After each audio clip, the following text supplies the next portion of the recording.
শুভ সকাল বন্ধুরা। তো আমি অর্পিতা, আমার একটি নতুন ব্লগে তোমাদের স্বাগত। আজ ভাদ্র মাসের শেষ দিন। আজকে হচ্ছে আমাদের রান্না পুজো, শেষ দিন আর শেষের আগের দিন। আর রান্না পুজো মানেই বাপের বাড়ি বুড়ো রান্না। আর আমি চলে এসেছি আড়তে মাছ কিনবার জন্য। এইটা দেখো, আমাদের সাংরাইলের সবথেকে বড় আড়ত।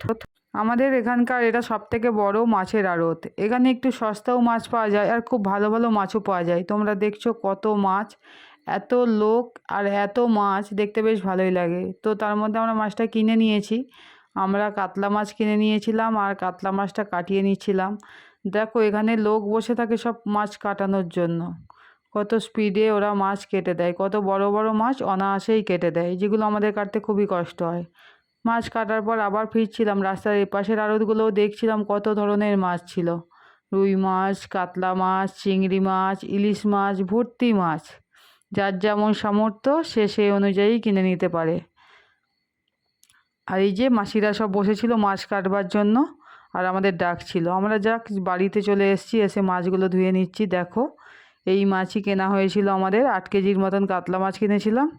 আর কিছু ইলিশ মাছও কেনা হয়েছে। আজ অরন্ধন রান্না পুজো, এইটাই আমাদের এখানকার, আমাদের মানে বড় পুজো।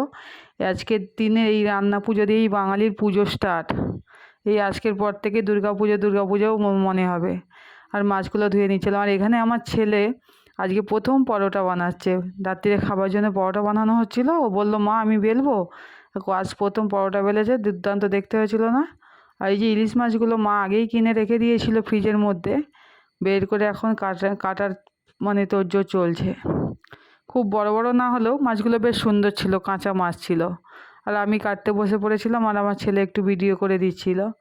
আর তারপরেই বিকেলবেলা মানে মা ছেলে আমার বড় হয়ে গেছে, ওই জন্য একটু সবজি টবজি কাটছিল আর বাপিও সেই জন্য হেল্প করছিল। আজ এই পর্যন্ত, পরে আবার নতুন ভিডিও দেব।